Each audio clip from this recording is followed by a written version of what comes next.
पौराणिक कथाओं के अनुसार जहाँ भगवान शिवजी होते हैं वहाँ नंदी न हो, ऐसा हो ही नहीं सकता।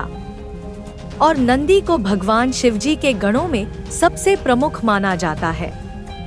भगवान शिवजी का एक अवतार नंदी का भी अवतार माना जाता है।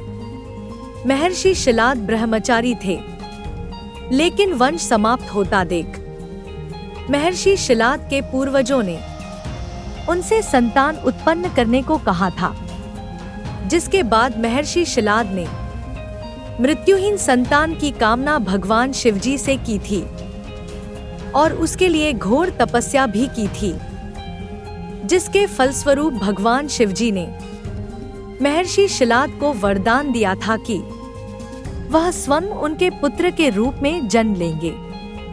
और कुछ समय के बाद जब महर्षि शिलाद भूमि जोत रहे थे तो वहां उन्हें भूमि से उत्पन्न बालक मिला, जिसका नाम महर्षि शिलाद ने नंदी रखा था।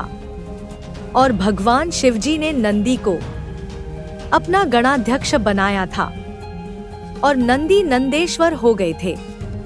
और नंदी का विवाह मरुतों की पुत्री सुयशा से हुआ था। शिव पुराण के अनुसार किरातों के नगर में देवराज नाम का एक ब्राह्मण रहता था। वह वैदिक धर्म से विमुख था। वह स्नान संध्या भी नहीं करता था। एक दिन वह घूमता हुआ दैवयोग से प्रतिष्ठानपुर जा पहुंचा। वहां उसने एक शिवालय देखा जहां बहुत से साधु महात्मा एकत्र हुए थे। देवराज वहीं ठहर गया। वहां रात में उसे ज्वर आ गया और वहीं पर एक ब्राह्मण देवता शिव पुराण की कथा सुना रहे थे। ज्वर में पड़ा देवराज भी ब्राह्मण के मुख के शिव कथा को निरंतर सुनता रहता था। और एक मास बाद देवराज ज्वर से पीड़ित अवस्था में चल बसा। तब यमराज के दूत उसे बांधकर यमपुरी ले जाने लगे। तभी वहां शिवलोक से भगवान शिवजी के पार्षदगण आ गए।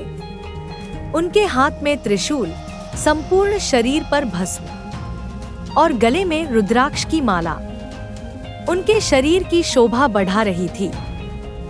जब यमराज के दूतों से देवराज को लेकर अपने अद्भुत विमान में बिठाकर शिवगण कैलाश पर्वत पर ले जाने लगे तो यमपुरी में कोलाहल मच गया।